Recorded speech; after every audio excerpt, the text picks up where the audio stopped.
Hello everyone, thank you for joining the live if you have done. This video will also be uploaded to YouTube. I'm currently live streaming to Facebook. Just so you know, I'm using a slightly different method of propping up the tablet, which I use to film this. So if the tablet suddenly falls forward, this is why, because it is somewhat precariously balanced, but hopefully it'll be fine. It'll probably just fall if I get a drink or something like that. So yes, this is going to be the review for part 2 of Most Haunted's Halloween Week. I have posted up the written review. Sorry it was late, as explained on Facebook, were family things occurring, which is why it was delayed a little bit, and this video was delayed as well because of how late it was that I ended up getting that video out, that post out. The rest of the week, I'm hoping to get my location post out tomorrow, and that should be fine then for the rest of the schedule. It just might mean the part 3 video is out slightly later, so that might be out on Sunday, but hopefully the written part 3 review will still be out on Friday. It will just be a bit later in the day than I would like. Usually I'd aim for like 2 or 3 o'clock to actually post it, but it might end up being something like 7, 8, 9, something like that for UK time. But yeah, so Most Haunted Part 2 for the Halloween thing that they did.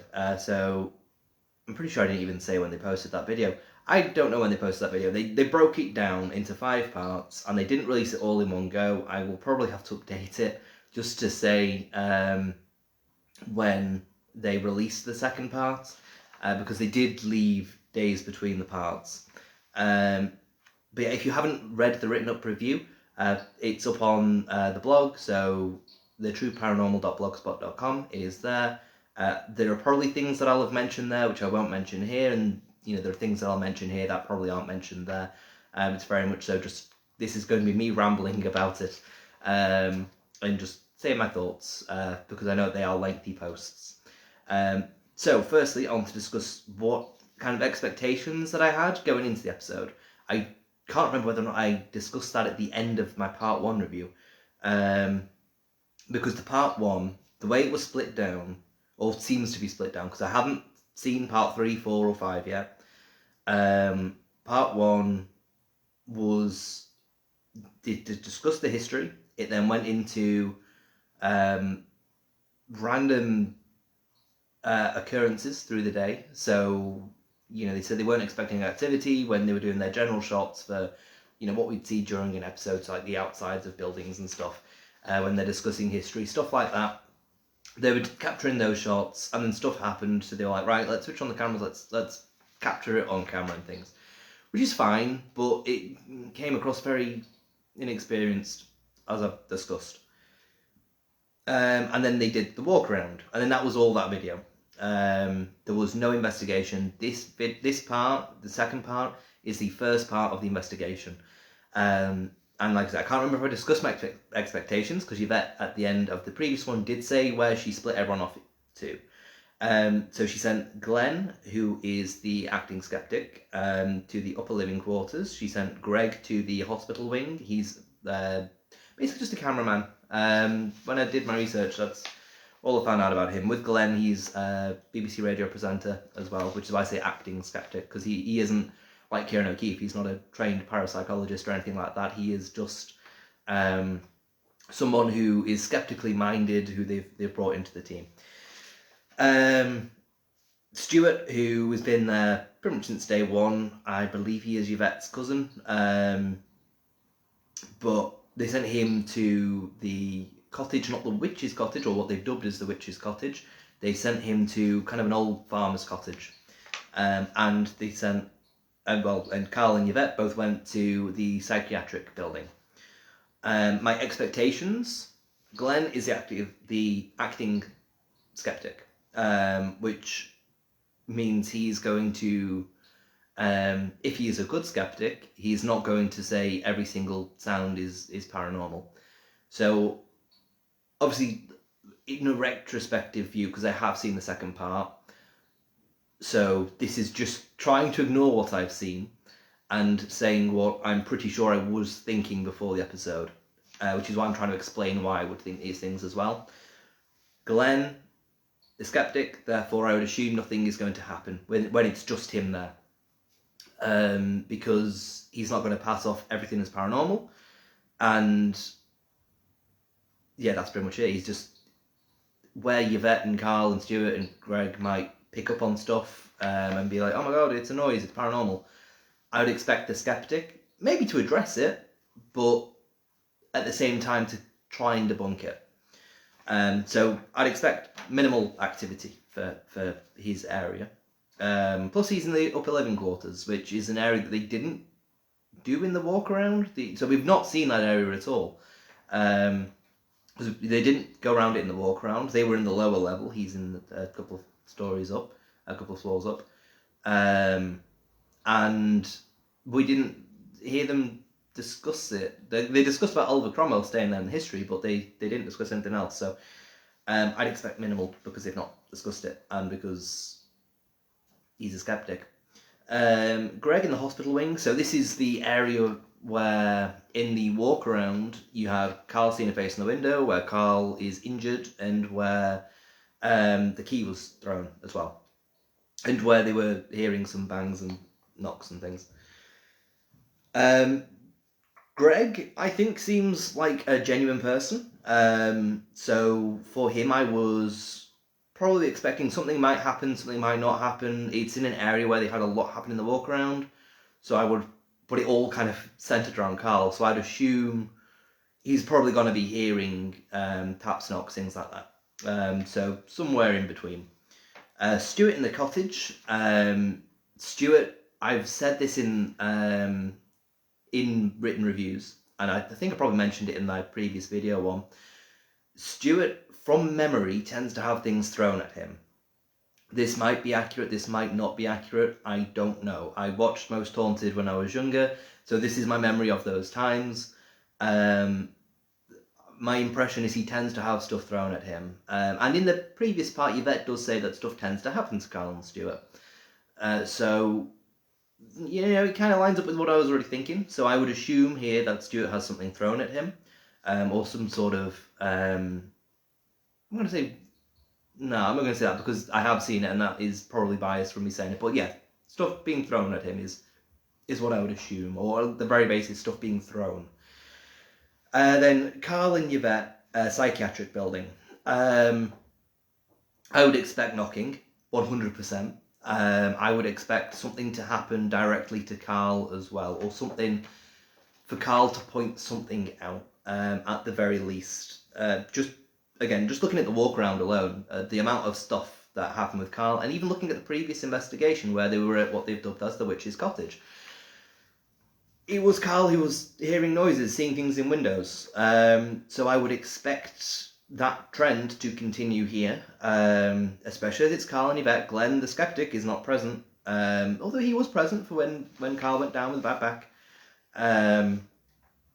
But yeah, so I would expect something to either directly happen to Carl, in the same way I'm kind of expecting that for Stuart, or for Carl to point out something that Yvette doesn't necessarily notice. And yeah, so that's what I'd expect. And then again, Yvette to interact a lot with knocking. That's not me saying that she's knocking, like, not that way, but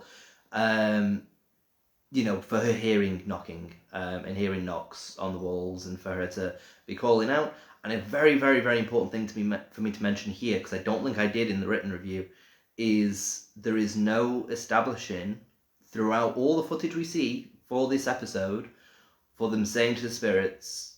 Actually, there might be one time, but it's too late for anyone to be like, oh, but they did mention it. When you enter a location, if you're going to communicate through knocking, you need to establish the rules to the spirit. So you need to say, I can't remember which way around they do it, like 1 knock for no, 2 knocks for yes. Or the other way around. I can't remember which way around it is that they do it. It might be 2 yes, 1 no for them. So you need to establish those rules. They don't. They didn't do it that we saw in the walk around. Well, not in the walk around. In the walk around, I don't think they did it. They mentioned it in the general shots segment, but for this episode, you have them communicating with the knock-in, and then there's a point where Yvette clarifies to them. And I was like, no, if you've already been interpreting their knocking as yeses and nos, you needed to have shown footage of you establishing that to the spirit beforehand.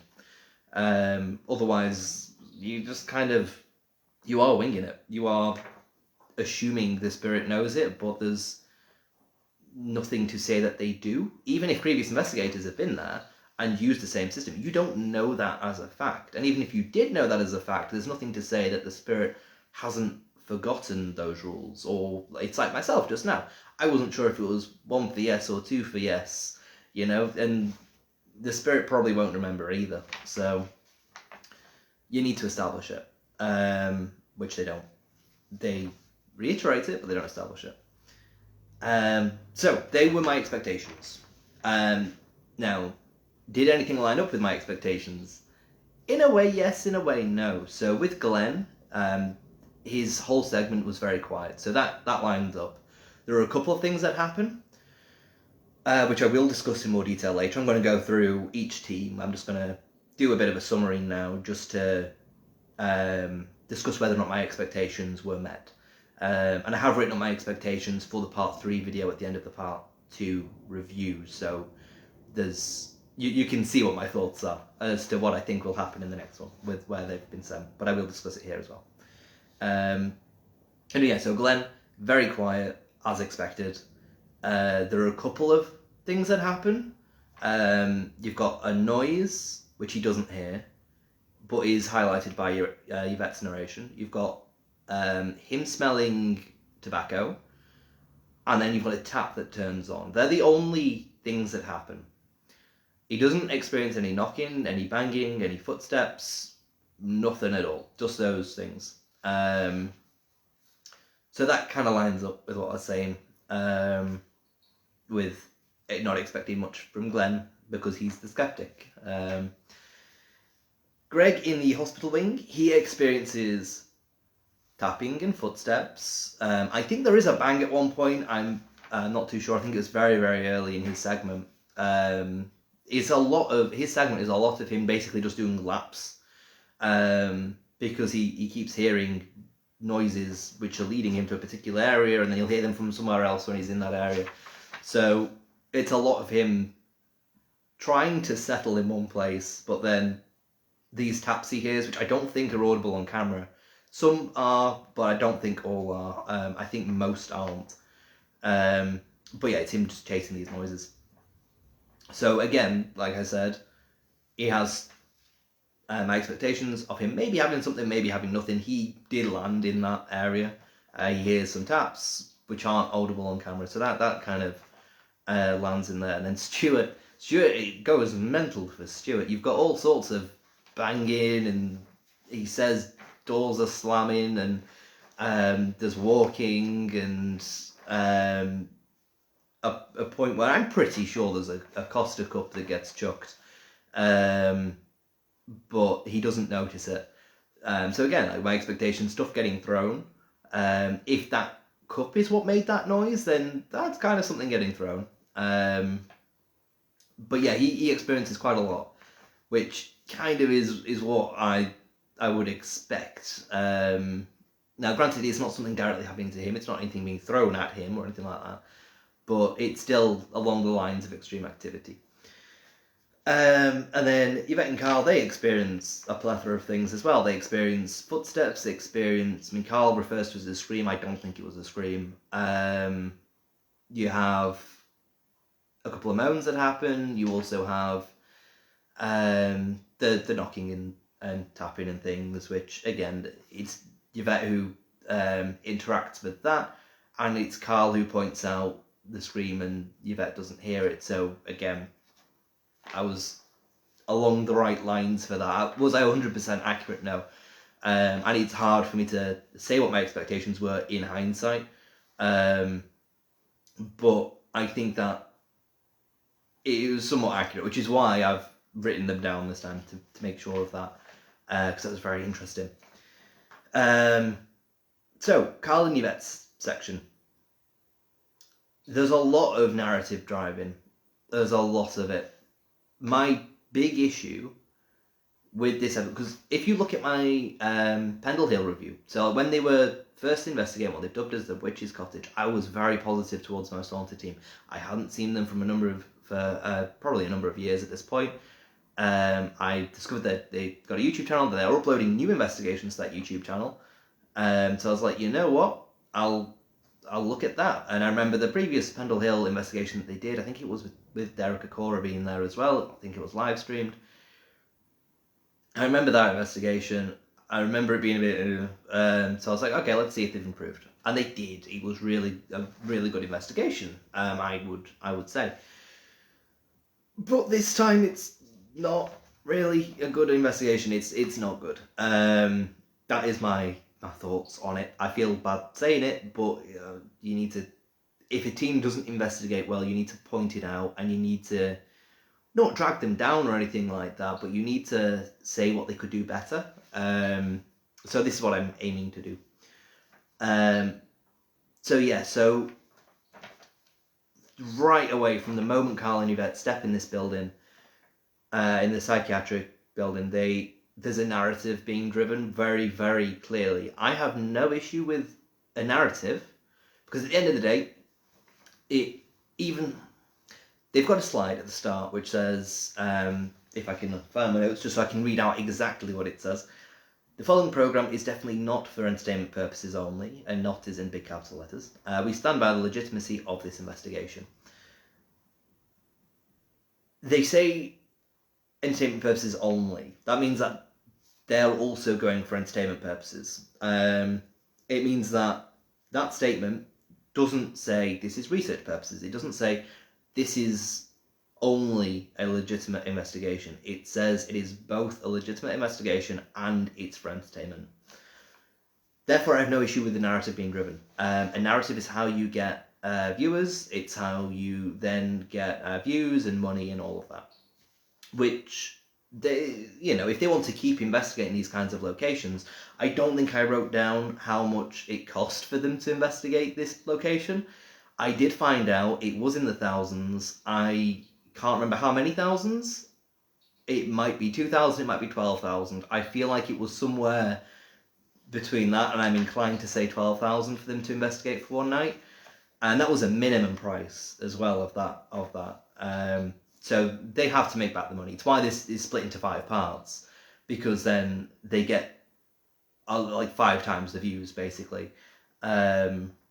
So I have no issue with the narrative. I have no issue in them being like, right, we want views, we want money. At the end of the day, they want to make a living, that's fine. But with Carl, straight away, I mean, I'm going to read out a couple of quotes as well from here, if I can find it. So straight away, when Carl enters the building, he says, "Why is it already? I feel like I don't want to be in here." I have an issue with that. And I'd say in my written review, I think he could have phrased that a lot better. Because what he's trying to do there is he's trying to explain that it feels like a negative place, or something along those lines. And I said in the review, he could have rephrased it as, "Oh, I don't know what it is, but since stepping through the doors, I feel like there's a negative energy here," or something like that. But to say he doesn't want to be there, you've got to remember he's a paranormal investigator. He has been for at least 20 years at this point. And as an investigator, you should be wanting to investigate. You should be trying to... It's like when... It's equivalent of when investigators go into somewhere, they hear a noise and they run out. I'm like, no, that's what you're trying to find. That's what you're investigating. It's like they've gone out to find a unicorn. They've seen a unicorn in the distance and they're like, "Oh my god, it's terrifying, run away." I'm like, no, document it. Find out more about it. So for him saying he doesn't want to be there, he's a guy who's used to creepy locations. He's done it for 20 years. He should be used to the noises and the sounds. The whole team should be. So for the moment he steps through the door to say, "I don't want to be here," I don't like that. I get why he does it, but he needs to rephrase it if he wants to do that. And it's not just that he says that, it's the fact he keeps on saying it. Every single detail. There's a point where Yvette points to a pile of stacked up mattresses, and he says, "Oh, there's even something eerie about that." Is there? It's a pile of mattresses. What is eerie about that? Are they covered in blood? Or is there a particular shadow cast down on them which makes them look really creepy? Do they have spiders crawling over them? No, it's just a pile of mattresses. This is where my issue lies with it. And I'm pretty sure I've got... Oh, yeah, there's a point as well where he says to Yvette, doesn't it feel horrible to you? That is a leading question, which, again, I take issue with, because I have no issue with it feeling horrible. Like I say in my written review, feelings of unease are common in haunted locations. And, it is an abandoned building. It is creepy. It's going...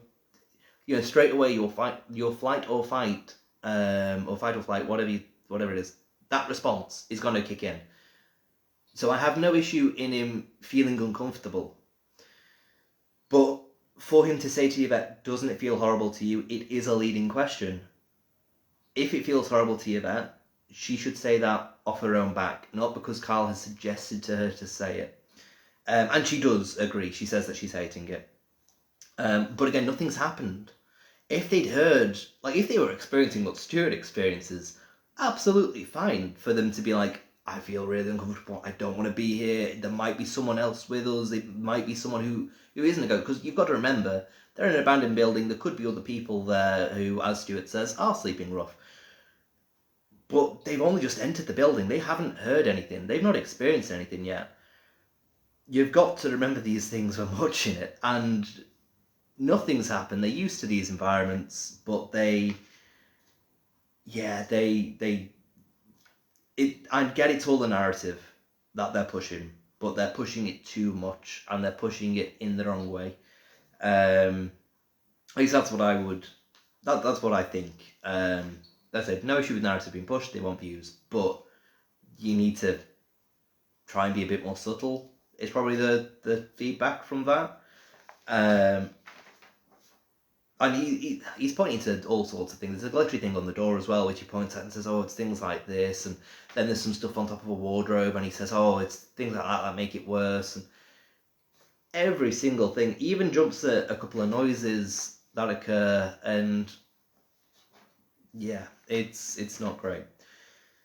It's like the creaky door, and he straight away swears and just like, oh my god, and he makes it seem like it's way worse. It isn't a nice sound, granted. That creaky door is, nails on a chalkboard kind of a sound, but it's not good. Anyway, next point, lack of equipment. I think, and I'm going to say this in terms of all members of the team, I think certain members of the team would have benefited a lot from equipment. I'll touch on it more a bit later with other members. I think Greg in particular would have benefited from more equipment, but there's no equipment from any investigator, which I was quite surprised at. You've got Glenn, who makes reference to a laptop he's got set up, which is recording EVPs. Aside from that, though, I'd expect them to... I mean, I say in my review, I get why certain bits aren't.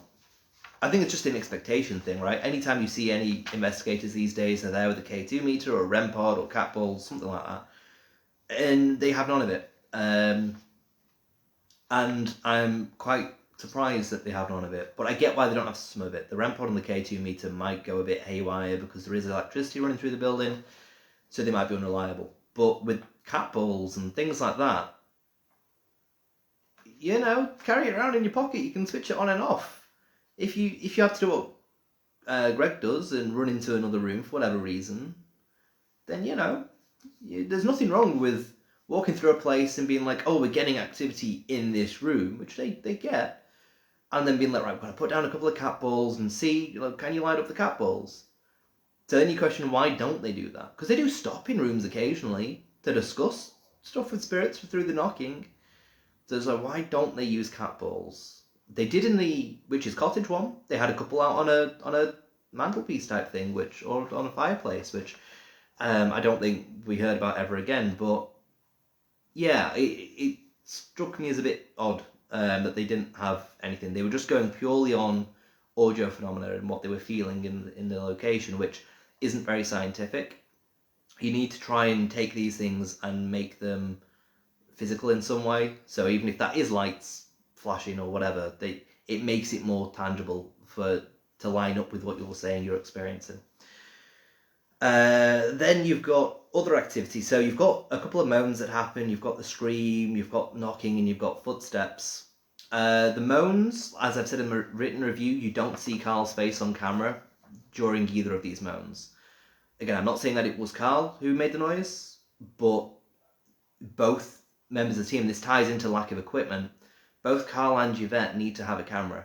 I know in the previous part, Carl said about how cameras are expensive, because he addressed why they don't have locked off cameras everywhere. And he said it's because it would take like 16 cameras, I think, for them doing one corridor or something like that. And I was like, no, it doesn't. You can have one at either end of the corridor.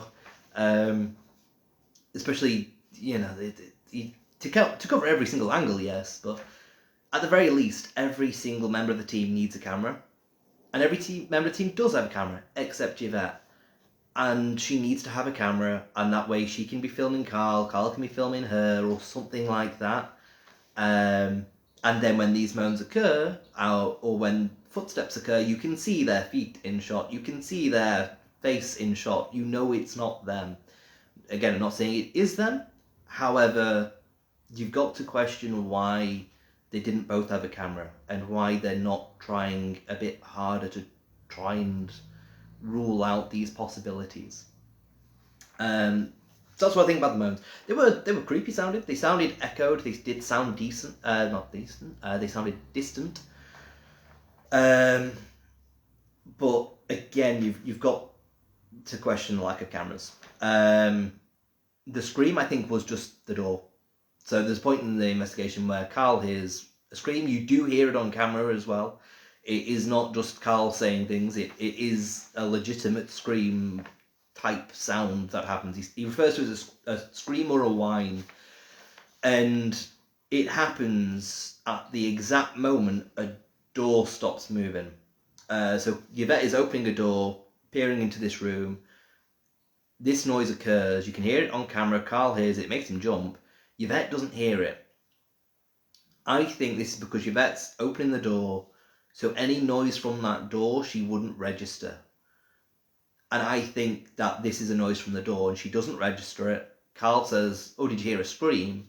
A scream doesn't sound like creaky hinges. And we know that the doors make noises in that place because we hear that awfully creaky door. So with Yvette opening it, it could have just been a squeak from a hinge. She doesn't hear it. He says scream. She doesn't register that noise as being a scream, so thinks it's something else he's heard. That's what I think happens there. I think it's a bit of miscommunication along with Carl not twigging that it could have been a hinge. He's then very quick to go back downstairs. And which is odd a little bit, because I would be like, right, let's just test it wasn't the door. Or if I was Yvette, I'd have been like, I did just open the door. Was it a squeak from the hinges? And then I would have tried to do that again, just to see. And then I'd have gone downstairs and be like, okay, we can follow you. The ghost is still going to be there. So I think that was just the door. And again, knocking footsteps, that happens everywhere they go. And it's interesting. And I'm looking forward to the next part because Glenn is with Yvette. And Glenn has experienced the knocking and the footsteps and things. He experienced that at the witch's cottage. In the previous part, but he was with Yvette and Carl and Greg. So I'm interested to see what happens with him and Yvette if it's still quiet. And I don't think they've sent anyone to the upper living quarters for the third part. So maybe they just ruled it as a quiet place. I don't know, but yeah. So moving on to the cells. Obviously, I was supposed to discuss this before. Discuss before what? Oh, discuss before the moans, because it's chronological. Yeah, they hear one of the moans in the cell, I think. Either way, it's fine. I can discuss this now. So the cells. When they discover these cells, Carl and Yvette are walking through, and they're kind of being led in a direction by these noises they're hearing. It's subtle, but that's what's kind of implied. They then stumble across the cells, and Carl's like, oh, what's this? Oh, it sells. And he seems to be surprised. And you hear Yvette go, oh, no, no, no, no, no, no, no. Kind of that type of thing. And she looks very, very, very eyes wide, mouth open, shocked at the fact that it sells. Now, one thing I mentioned in the written review is they refer to this location as the Gisburn Estate. They didn't do that in the previous part. They just referred to it as Ribblesdale Hall and the surrounding estate. Here, they may have messed up a little bit by calling it the Gisburn Estate, because that means that we can find the booking website. So I googled the Gisburn Estate, see if I could find out anything about it, and just out of curiosity, I think it was also just to see if I'd heard them right, because it, with names, it's not always clear. It's like in my written review, they name a couple of places, but I've not said what those places are. I've just referred to its previous investigations because I don't know how to spell it. I don't know what these places are. But here it's Gisburn Estate, and you can find their website. I linked it in the written post, and you can see all the booking process, the costs and things, which is why I say it costs potentially £12,000 for them to rent it out for one day. That's a minimum as well, so they're getting money from somewhere. But yeah, you look at the website, it shows you every location that they're investigating. It doesn't say the witch's cottage for that location, it does just say the cottage, or old cottage, something like that. Abandoned cottage. It doesn't mention witches. So when Yvette says it's known as the witch's cottage, she does mean she has dubbed it as the witch's cottage, which she does say in the previous... I don't think it's the previous part, I think it's the Pendle Hill. When she originally investigates that location, she refers to it as that. But yeah, so you go on that website to book these locations, and you scroll down to where it says the psychiatric unit, and it says /prison, and you have pictures of the cells there, and a picture of a courtyard and things like that. So I tried searching history for the location as well, just to back it up, back up what my thoughts were on it.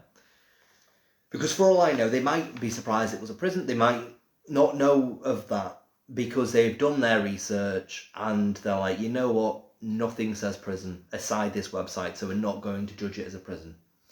I couldn't find any information on it being a prison, so it could be what they've done. However, I still think that their reactions contradict what the booking website says. And I would assume, we only know of the 5 people. We only know Carl, Yvette, Glenn, Greg, Stuart. There might be more people working behind the scenes that book these locations for the team. As Carl's the producer, I would assume it would be him or Yvette. One of the two, I would assume it to be them who books it. I could be very wrong. It could be Greg that books it. It could be Stuart that books it. Either way, when you go on that website to book it and to find out about the locations involved, you have pictures of the cells and you have /prison. And they seem very, very shocked. And Carl points out that the cells aren't padded. My impression, looking at that website, is that those cells are not for the psychiatric unit. They are for a prison. That's my impression. So I don't... Again, it's the narrative that I mentioned earlier. And my issue here, which is why it's such a big issue, if they did know about the fact it was /prison on the website, I'm not going to say used to be a prison because, like I said, I couldn't find any information on that. But if they know that it said prison and they know about the pictures of the cells, if they're reacting like this, shocked as though they didn't know it, and they did know it, what else are they not being completely truthful on?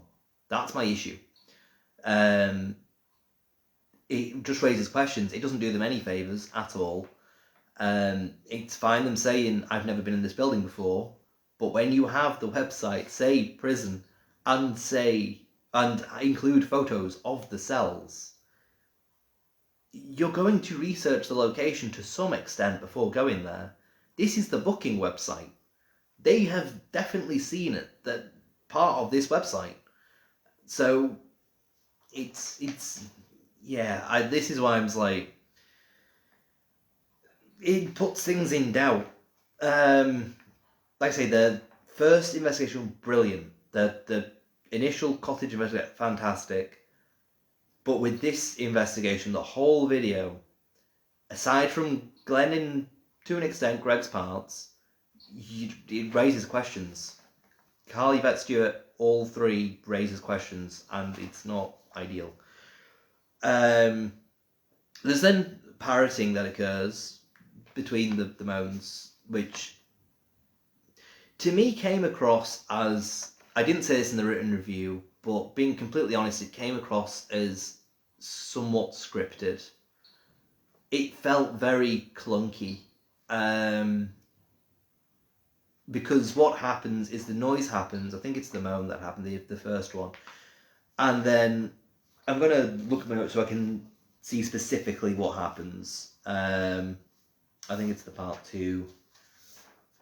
Bear with me a moment. Because I did make notes on the order that this happens. Yeah, there we go. So both Carl and Yvette kind of say, what was that at the same time? And the reason why I say scripted is because they're saying the same things as one another. It's like someone's had lines to say and someone else has read those lines and forgot that they're not their lines, so they say it at the same time. It felt weird. So Carl and Yvette, I can't remember who says it first, but one of them says, what was that? And then the other one says, what was that? And then the other one says, what was that again? And the other one says, what was that again? Which is what I refer to as the parroting. And, Yvette says, that was a voice. She goes, oh, it was a voice. And then Carl's like, oh, yeah, it was a voice.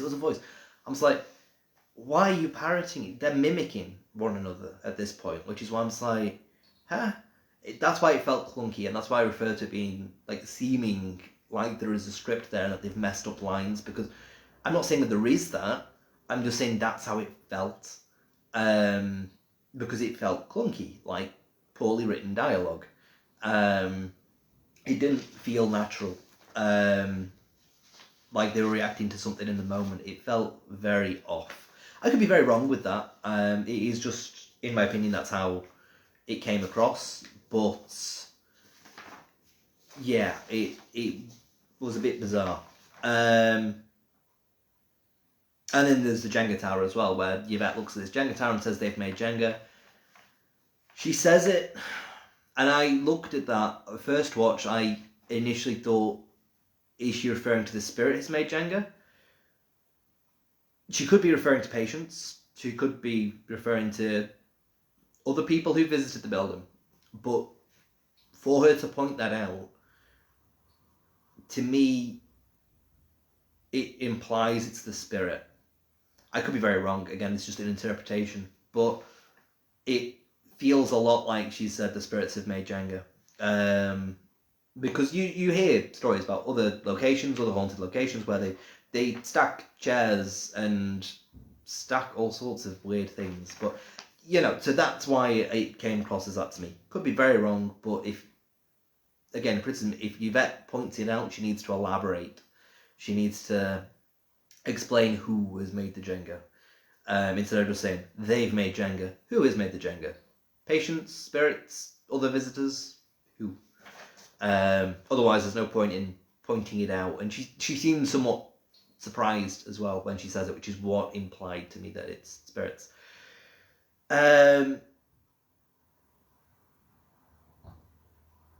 Yeah, towards the end of the segment, Carl is then... I don't know why I've put Carl surprised at them being frightened.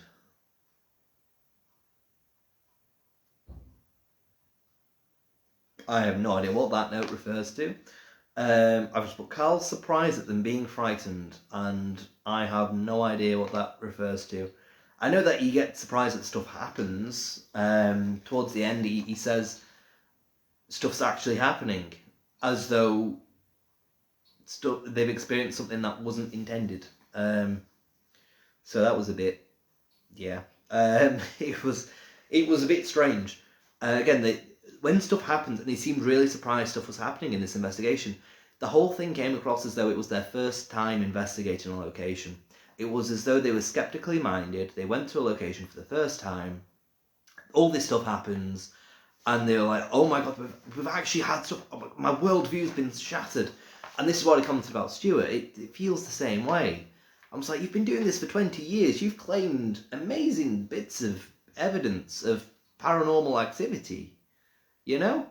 Why are you seeming surprised now that you're getting stuff? It's a bit odd. Yeah, also when they're upstairs, water on the floor, Carl straight away kind of makes a bit of a mystery out of it. By, because Yvette points out it's slippery, and Carl's like, oh, well, why would that be? And he kind of says it in that way. And it implied that it was paranormal, but it's not. And straight away, Yvette's like, oh, was someone up here doing TVs earlier? And he was like, oh, yeah, Stuart was. Which he knew anyway. His mind should have automatically gone to that. And then Yvette was like, oh, okay, it was Stuart then. And then moved on.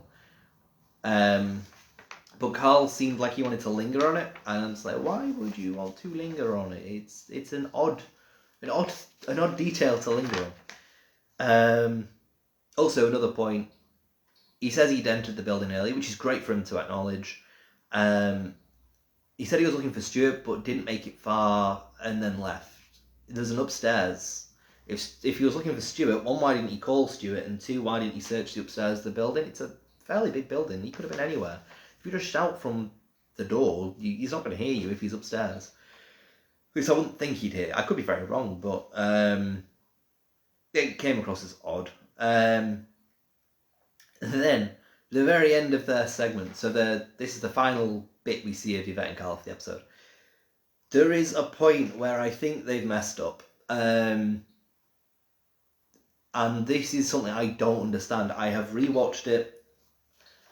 And the reason why I don't understand it is because I'm trying to look at it from a believing point of view, right?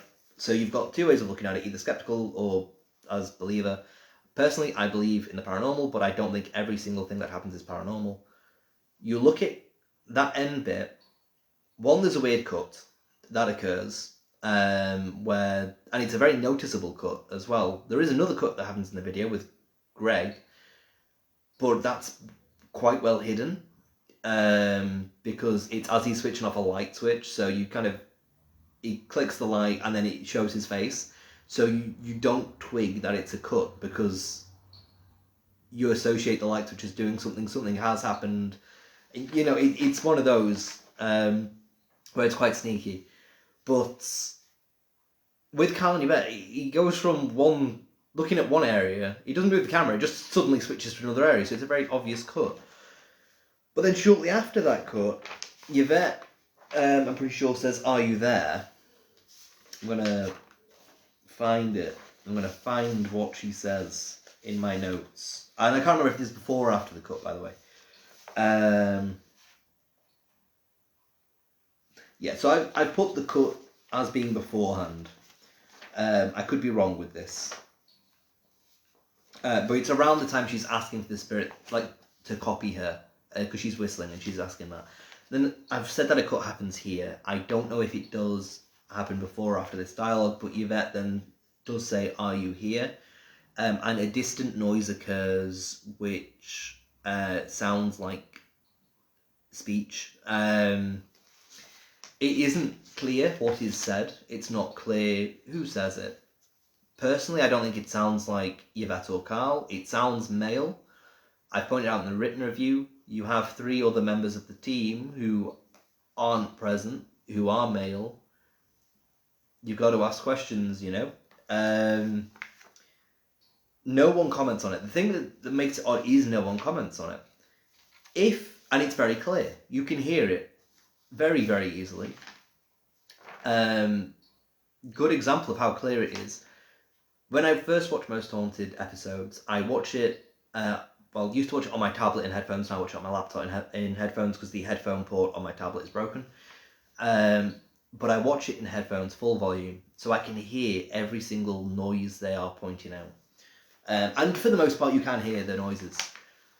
But then if I watch it on the TV, I can't hear half of what they're saying. Not what they're saying, I can hear what they're saying, but I can't hear what they are saying they are hearing. So all those taps and bangs and knocks that I could hear in headphones, which is why in my written reviews I do point out you can hear this in headphones. You can't hear it on telly, or at least you can't hear it on the telly here that I would watch it on. But this noise is so clear you can hear it on the telly. At least I'm pretty sure you can, because I watched the episode on telly the other day and I was like, oh yeah, you can hear that noise. And again, it's faint, it's just a little bit of something, but you can hear it. So it's more substantial than the tapping that they're getting. Carl and Yvette don't point it out. Narration from Yvette doesn't point it out. And you hear what sounds like 2 footsteps as well. Could be Carl, could be Yvette making those footsteps. They're off camera at the time. But you don't have any of that. Now, the voice could have been Carl, but it was so distant, and Carl is the one holding the camera. If he had said something, even if he'd mumbled something to Yvette, you'd be able to pick it up on the camera, like a lot clearer than this noise is. This noise sounds like there's someone down the corridor. It's strange, especially given how close it is to that cut. Because you've got to question, the whole thing is filmed like it's one take, with the only cuts being between investigators.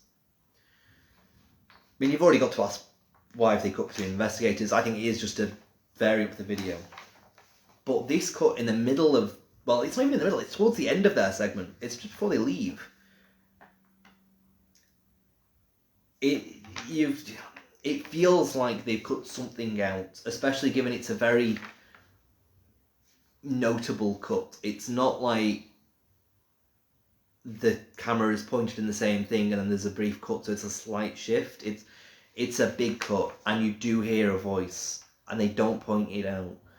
And I feel like they messed up in that part, and that the video has included something they probably didn't want to be included. But like I say, it's a very, very clear bit of a something. There is a voice there, and it does sound like a male voice, but they don't point it out. It's possible they could have just missed it. Neither Carl or Yvette could have heard it, and they, I've lost my train of thought now.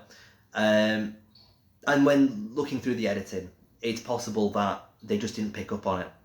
However, I think it's just a mistake. I think that I think that it's potentially someone else in that corridor with them, basically, from that. Could be very wrong with that, but that's what it sounds like. So moving on to Stuart's part, he goes through one time, doesn't he, in his section.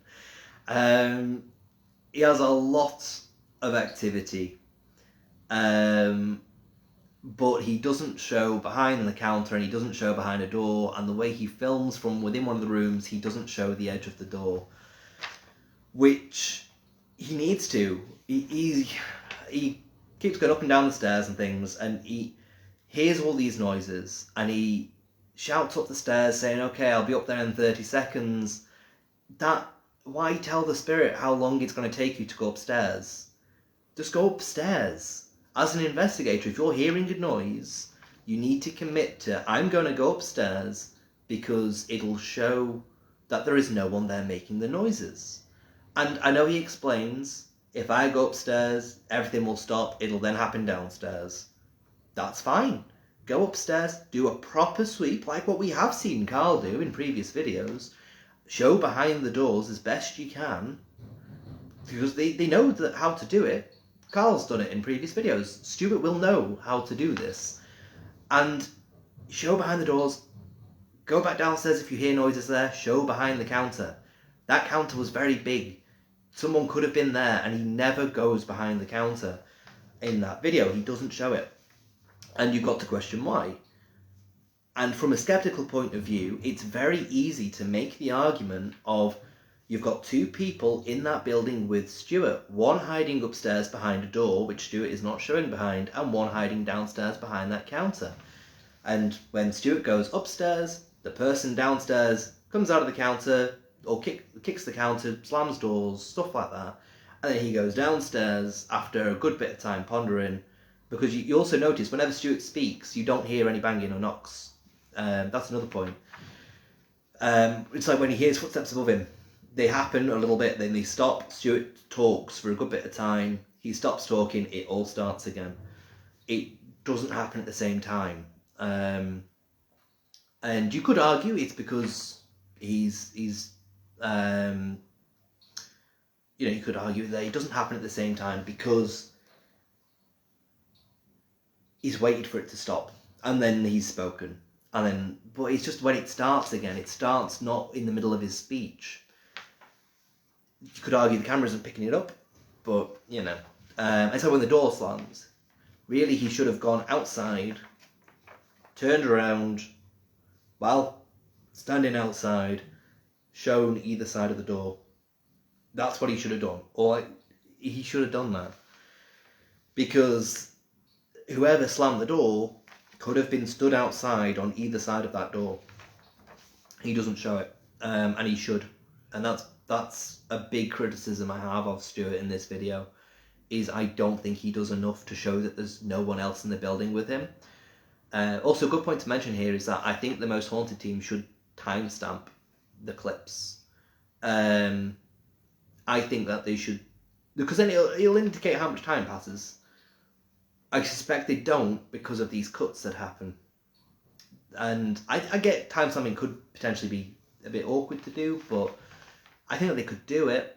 Even if it's at the very start of a video, say this happens at this time. I think that's what they need to do. I need to say the date it was filmed as well, because throughout this video, when I saw the price of the location to rent it, I started questioning whether or not the Witch's Cottage investigation was filmed on the same night as this investigation. Because it could have been. We'll be none the wiser.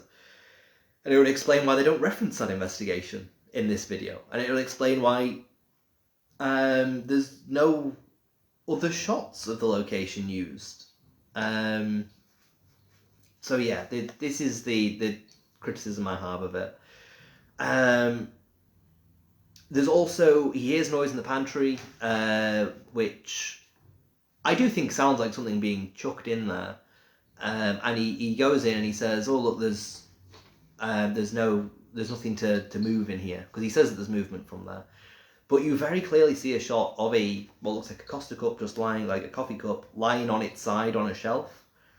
I think that was probably the cause of the noise. It is seemingly the only thing in there to have made a noise.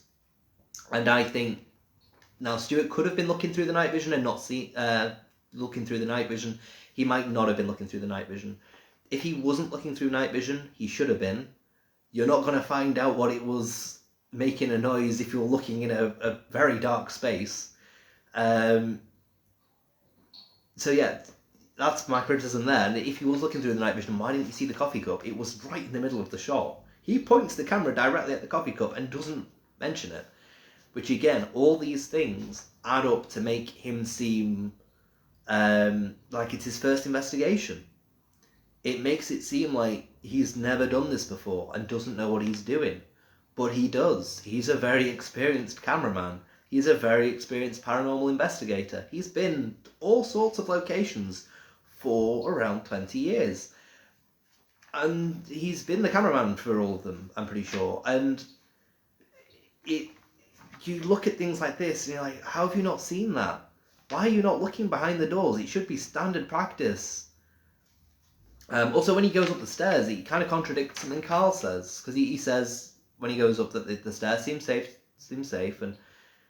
But in the previous video, Carl said he told the team members not to go up the stairs because they're not safe. And as I've said in my written review, Carl very well afterwards, after we see him go up there, could have said to the crew, "You know what, I was wrong. I went up there earlier, they're fine to go up, just watch out, there is a step missing. But aside from that, they're safe." He could have done that, so Stuart could have gone up and just been commenting about it, but he should have said, because of the massive contradiction, again, narration from Yvette should have explained why he's gone up, because it's a big contradiction. Or he should have mentioned Carl said it was all right. Otherwise, it seems disjointed. seems contradictory. When doing a paranormal investigation, you need to be as transparent as possible. You need to try and show everything you can. You need to look behind the doors, you need to look behind the counter, you need to ideally have 1 or 2 cameras set up with you in a location like that. Just to show that there is no one emerging from behind a counter or behind a door, running across the landing, things like that. This is why you need locked off cameras. And then you can overlay footage. So you can then hear the noise occurring from the upstairs camera and the noise occurring from the downstairs camera, and you can see on both cameras, no one is moving. Like, no one's running about. But they don't do that. And the reason why I'm criticising so much is because at the start it says it is not for entertainment purposes only. We stand by the legitimacy of this investigation. So, yeah, they're putting themselves to a higher standard. So you need to hold them to a higher standard with that. That's my view on it. So when I see stuff being done well, I will praise it. Absolutely. But when I see stuff like what you've seen in this investigation, well, this part of the investigation at least, you need to criticise it. You need to. Yeah, and he has immediate bias as well by saying it doesn't bode well because you've got paint peeling off the walls and it looks a tip. And I get it. I do. Again, it's probably that narrative thing, but he actually does better than Carl, I would say, because when he steps in the building, he says, "Oh, the energy here," and that's the kind of thing I said Carl should have said. But for him to judge the spirit based on the location is, again, it shows inexperience, because just because the spirit is in a location which is falling apart doesn't mean it's a negative spirit. As in my written review, it could very well have been a very nice looking location when whoever the spirit was alive. They could have been living in there. It could have been their house throughout their life. They could have made it really nice. But then the person died. And then the house fell into disrepair. It didn't have an owner. And people come and go. It's not like the ghosts can maintain the upkeep of the house. So to judge the spirit and what type of spirit it is based on the location, I don't agree with. I think that you can probably have some very nice spirits in some very not nice looking locations, and some very not nice spirits in some very nice looking locations. If you look at a lot of like the castles and manor houses and things, quite often they have a story attached to them about tragedy and murder and stuff like that, but they look like very nice locations. And then you have places like this, which would just have been someone's house. And so it looks a mess, yeah, but it's probably got a nice spirit there. Who's just a person just living out, well, not living out, but who's just there. Just that's what it is. Maybe they were so active because they were excited to be talking to someone. I don't know how many investigators go there. You've got these kinds of things that you need to bear in mind. But Carl Yvette Stewart all make judgments of the spirits of the location based on the location. And it's weird because even Carl says about the psychiatric building that it was a place for good and that people got better there. It vastly contradicts the narrative he's spinning. And these are the issues that I have with it. I think I've taken it. Oh yeah, Stuart says about makes a comment about having an accident. He says, "I know, and just as well as you know, I'll have an accident," something along those lines. And I haven't seen every episode of Most Haunted, so I don't know what he's referring to. And I do kind of make a bit of a joke about it in my written review. I think for him to mention it, he needs to be a bit more specific. And if it is something like a heart problem or anxiety related, I don't think he should be investigating. Basically, he throughout the investigation, he reacts as though he is having a breakdown. If being in a cottage by yourself gives you a breakdown, you shouldn't do it. you shouldn't. He's a paranormal investigator experiencing paranormal activity, or at least activity that the team is claiming to be paranormal. If that makes him react in that kind of a way for his own health, he should not do it. There are other cameramen that Most Haunted can hire. That is the thing. You've got to bear that in mind. And he said as well, seeing a couple of light anomalies. You don't capture them on camera. I don't know how big the light anomalies were. One of them was in the direction of a window, so that could have just been a reflection from outside, something from outside. The other one was kind of opposite the window, so again, something could have shone through from outside. The upstairs one, I don't know about, but the camera was pointed right there and it didn't capture anything. And then, yeah, it's clever because he does offer the spirit drugs, and I found that funny. It was a bizarre moment, and was just quite funny. But yeah, so that's Stuart's bit. Like I say, it's just a lot of banging. He does make a very good point as well, which I should mention. When he first goes in there, he said he isn't asking out, but that he doesn't have to because the spirits will still hear him. I think that's a good acknowledgement of that. If you go somewhere, I mean, I know he doesn't say this, but this is what I've read into what he said. If you go somewhere and just with the intention of investigating, and you're just talking about the location and things like that, the spirits will absolutely hear you, and they will know that you are there to investigate, and they will probably try and interact with you. So I think it wasn't particularly well phrased from him, but I think that's the point he was trying to make, and it was good to acknowledge that. So yeah, and then you've got Glenn's section. Very, very, very quiet section. Brilliant that it started overlaid with, not an overlay, with joint footage. So you've got him filming and you've got Greg filming. They both start together, which is brilliant because at the start of their sections, you see the footage from Glenn's perspective and you see the footage from Greg's perspective. Fantastic. Because you see them together, you see them go off in their different directions. That was great. It lets you know as well how close they are to one another. So I like that they did that. Nothing happened with Glenn. Like, there was a lot of nothing happening. There were 3 things, but there's a lot of nothing. Which, again, I expected, because he's the acting skeptic of the group. He smells tobacco, which I found funny, because when he smells the tobacco, shortly after, he says that he says it's cigars, and he says he knows it's cigars because he is partial to cigars. And he also says that Carl is partial to cigars. Carl likes cigars as well. I looked at his segments,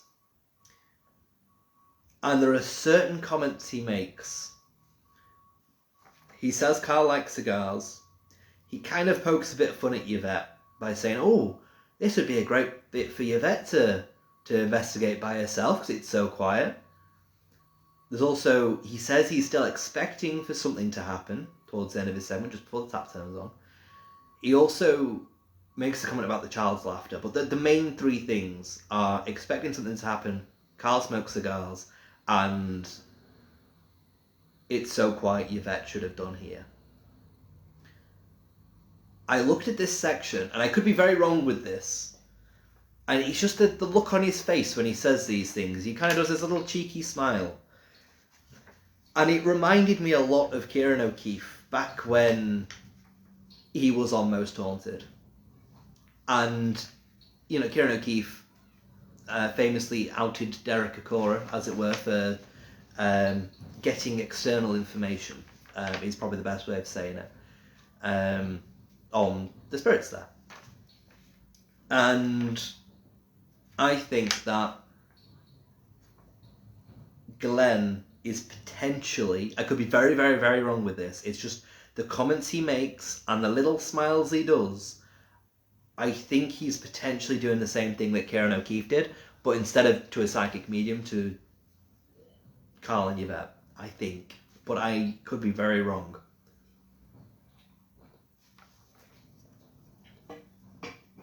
Yeah, could be very, very wrong. It's just odd. It's like when Carl goes down, injured, he says, "Oh, I need that to happen to me." And then, after smelling cigars, he points out, in a subtle way, but he points out Carl does smoke cigars.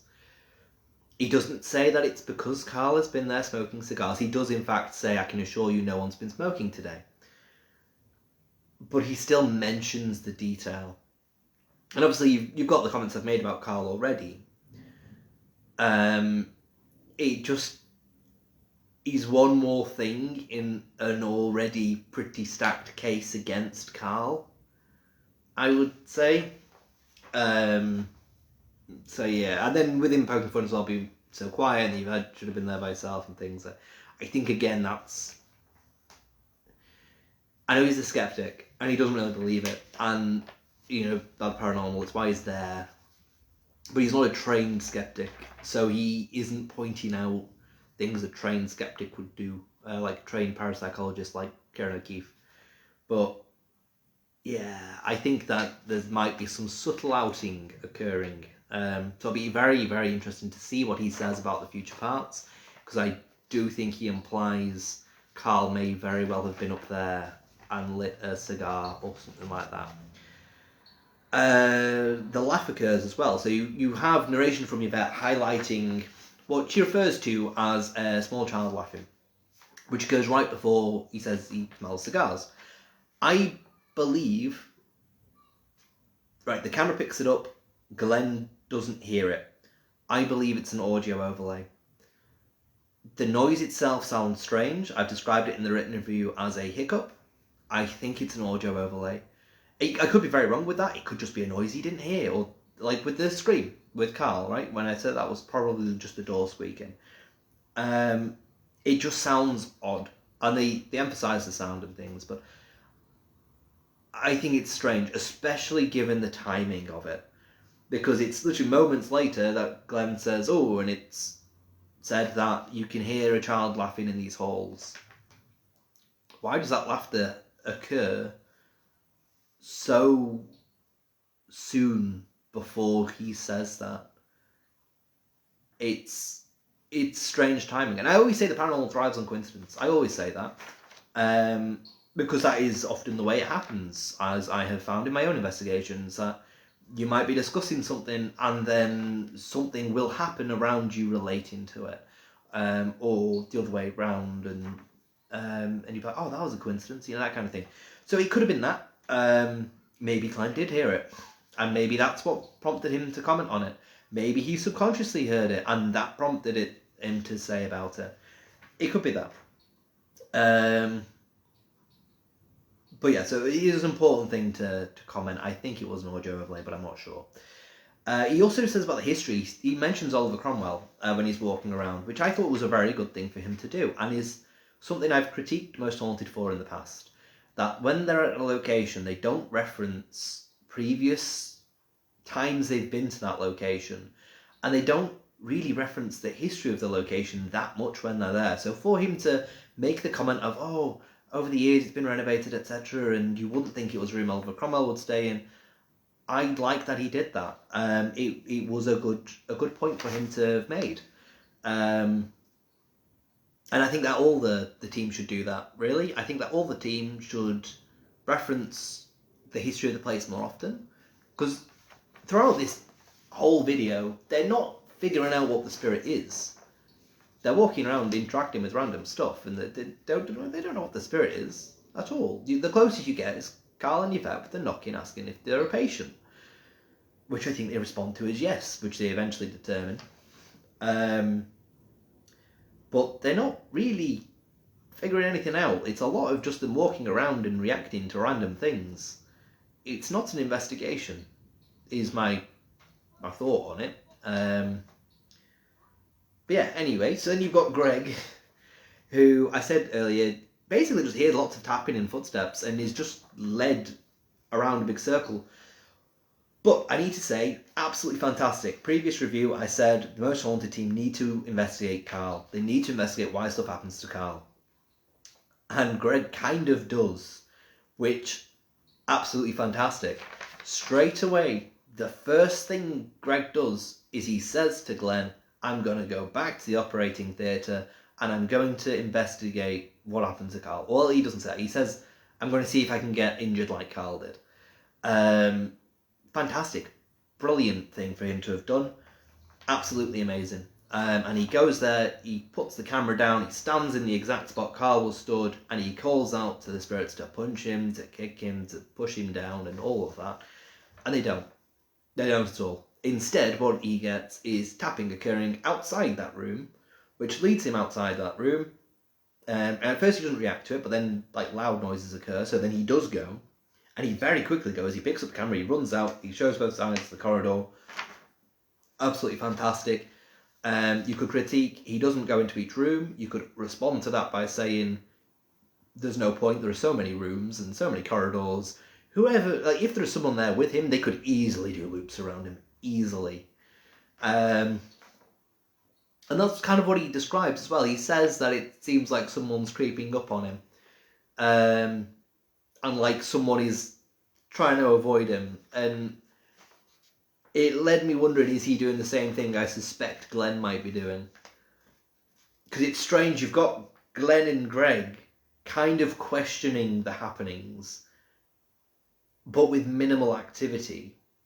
And then you've got Carl, Yvette and Stuart not really questioning, and you've got them there with a lot of stuff going on. Which is why I'm really looking forward to the next part. I'm really looking forward to it because of how the teams are going to be mixed up, and I'm curious to see who gets what, and to see if any of my predictions are true.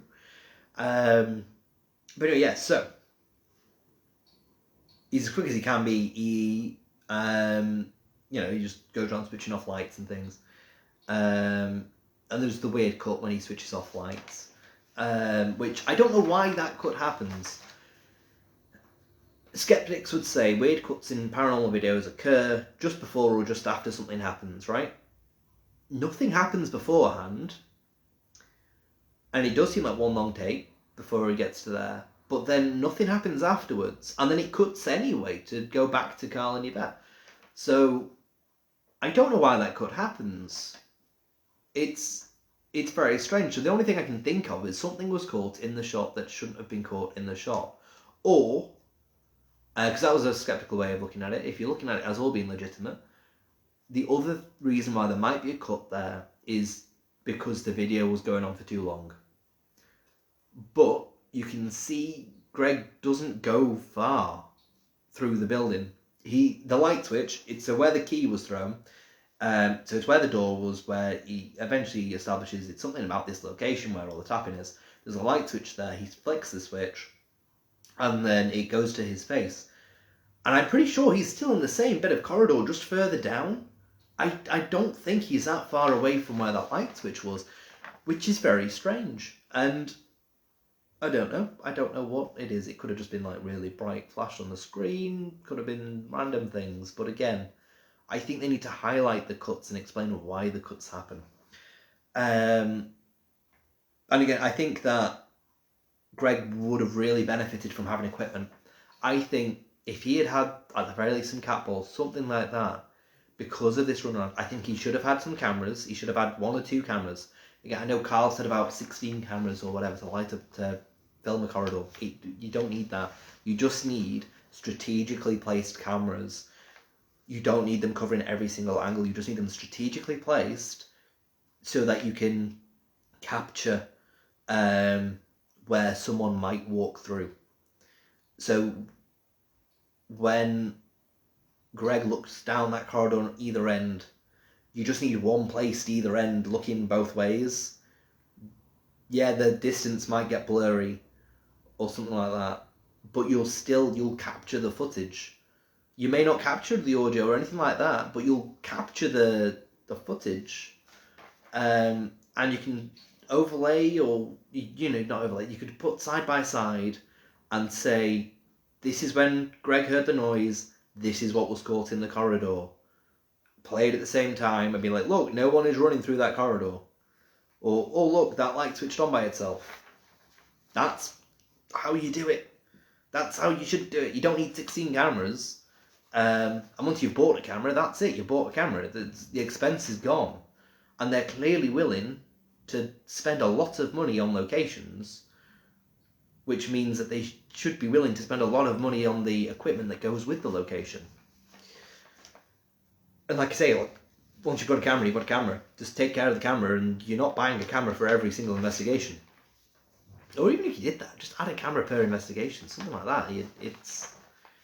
Even Help My House is Haunted has more cameras than most Haunted do. Most Haunted have about 4 cameras, and Help My House is Haunted can stick a camera in every single room, plus I think they have a body cam type thing going. So yeah, it's... Carl's excuse of cameras is not a good excuse. Of the monetary reason. It's not good when you think about it. And like I say, Greg, even if you had cat balls, when he's in that corridor hearing tapping, stick a cat ball out and be like, right, you're clearly a spirit who can tap. Tapping, like I said, with footsteps, it's just one physical force meeting another physical force to create sound. The spirit is clearly, it has enough energy to create these noises, therefore it has enough energy to seem physical and to make physical contact. Cat balls should light up a lot in that location if the tapping is genuine. Or at least they should light up a bit, because you've also got the psychological thing that the spirit might not want to light them up. So, if you had cat balls or something like that, put it down, wait a moment, because there is a settling period to it, but then say, right, light up the cat ball now. That would be a better thing than nothing. The lack of equipment they have is very surprising. And I do think they should have locked off cameras. So, yeah, in conclusion, because I've discussed all the parts, I think they need to do better, is my conclusion from this investigation. I'm really looking forward to the next part and reviewing it, and I hope that they do better. I'm not someone who's just kind of being critical to Most Haunted because it's Most Haunted and they've been through all sorts of things in the past and stuff, which people keep pointing out. I'm interested in the team now, in the present. And because, just because like you've pointed out, oh, they faked this and that in the past, doesn't mean they're still faking now. If they faked it all then, which it seems likely. But yeah, they're one of the most well-known paranormal investigating teams, definitely in the UK. Therefore, I think that they should do better, especially as they're claiming it's legitimate. If they weren't claiming it to be legitimate, I'd have no issue. Because you could just say, oh, well, they never said it was a real investigation. But they are saying it's a real investigation. So they need to investigate, which they might get around to it. They might do that. This might just be a preliminary type video, like type of investigation, where they're just getting a feel for the place, even though that's what the walkaround's for. But they need to try and figure out what the spirits are, what they can do. They need to try and just establish things. Think about the history they know of the building, and they need to try and be like, right, is this specific spirit here? It's like when they said, are you a patient? They need to lean more into that kind of thing. It's like when Glenn says about Oliver Cromwell, are you one of Oliver Cromwell's soldiers? I doubt it, as they only say they're the ones, but you never know, could be. Really, they need more equipment, more cameras, more camera angles. They need to look behind doors more. They need to look behind counters. And I'm very excited to see how they do in the next one. Because I'm going to see. Let's see where they all are in the next one. Because I have made a note on where everyone's going to be. So, for the next episode, you've got Yvette and Glenn in the hospital wing. You've got Greg in the old cottage and Carl and Stuart in the witch's cottage. I'm really looking forward to Carl and Stuart's section. Like I said, I've not seen part 3 yet. I've not seen it because I don't want it to influence what I'm saying now. But Yvette and Glenn, I think that, because Glenn, I don't think he's going to get much. I think you're going to get a couple of cheeky comments from him. Possibly jabbing at Yvette a little bit.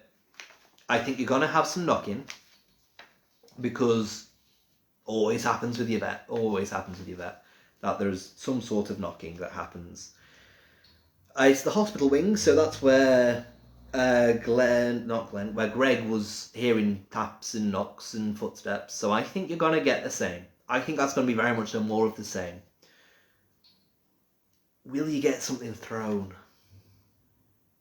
Because when you did get the key and you got the snooker ball. I don't think so. I think with Glenn present and just being Yvette and Glenn, I don't think you'll get anything thrown. I think it'll just be footsteps and taps. You might get some loud stuff, but I don't think you'll get anything else. It'll be interesting. Greg in the old cottage. Again, that's where Stuart was getting a lot of the banging. So again, I'd expect more of the same of what he's experienced in the hospital wing. More taps, more footsteps, more bangs. I don't think it'll be as extreme as what Stuart experienced, but I think you'll experience that kind of thing. And then Carl and Stuart, I am really looking forward to that section. You already know my thoughts on Carl and Stuart. Stuart, I think something will be chucked at him. Carl, I think something will happen directly to him, or he will witness something like a face in the window, or, I think that something will happen specific to both of them. I don't think you're going to get generic footsteps and tapping and whatever from random locations. The only thing that makes me wonder the extremity of the results they might get is it's the Witch's Cottage. In their Witch's Cottage review, I would praise it a lot. But they didn't get a lot. Oh, also, important thing to say, Witch's Cottage, they investigated there previously. They got audio from a child, well, what sounded like a child. I would expect them to investigate that. I'd expect them to call out to a child 100%. If that audio was legitimate, they should straight away, like with Greg, straight away investigating what happened to Carl, they should investigate that audio. Without a question, they should do it. But so far, 2 parts in, they've not referenced it at all, which makes me wonder when these were filmed in relation to one another. But yeah, so I'm looking forward to that with Carl and Stuart. Very looking forward to it. And again, straight away, because you see the beginning of that episode, or at least I'm assuming it's the beginning of the episode, and it cuts to Carl saying, you can't really see it, but in the distance there is Pendle Hill. Straight away, I'm expecting more narrative pushing as well from that. Straight away, I'm expecting them to discuss the witches. I'm expecting them to discuss curses. I'm expecting one of them to have some sort of injury. All bets are off when it comes to Carl and Stuart alone together. It's one of them where I'm just like, I'm looking forward to it though. I think I've discussed everything. I've been streaming for I think over an hour now, an hour and a half, something like that. So that's what I'm expecting. I think I've discussed everything. So thank you very much everyone for watching and watching this review. It was more negative than I ever want. I don't want to discuss criticisms and things, but it needs to be done. It does. If there are criticisms there, like I say, I'll criticise. If there's positives, I'll say the positives. But there was not a lot positive. I'd say that Glenn and Greg were probably the highlights in terms of positivity. Particularly Glenn. Because nothing happens. Again, like the tap thing happens. I don't think I really discussed that much. But yeah, tap turns on by itself and he straight away he looks confused. He doesn't say it was paranormal, he doesn't say it wasn't paranormal, he looks confused and tells Carl to check back the footage, like on the camera, to see whether or not the tap was running when he went past earlier. So, we'll see on if he comments on it in the next part. But it was interesting. Especially where I think that they messed up with editing a little bit. With that cut and with where you hear what sounds like a male voice, but no one comments on it, not even narration from Yvette. So I'm looking forward to the next episode, especially with Carl and Stuart, just to see what they get, because that'll be a good test, I would say. So thank you everyone for watching. Also, special thank you as well to Domain and to everyone else who follows and supports this blog. If you want to follow The True Paranormal, this video is going to be uploaded to YouTube. You can follow on Facebook, on X, and on Tumblr as well. All of those are, they're all mentioned in the written posts. And if you go to the True Panel Facebook page, if you follow that page, everything is going to be posted on there. This video is not going to be posted to other, it will be posted to Twitter, Tumblr, YouTube, but it will not be posted to other groups that I share to on Facebook. So make sure you follow the Facebook page, because that is where I will post everything, including updates on if any posts will be delayed.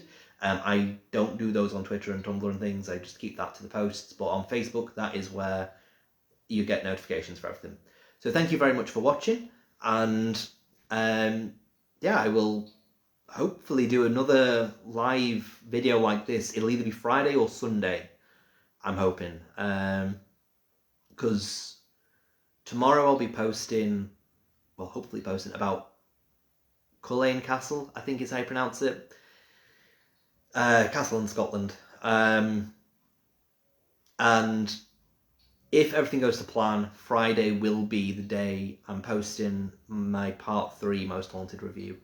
But depending on what time I post that, the video will either be Friday or Sunday. So thank you very much for watching, and goodbye.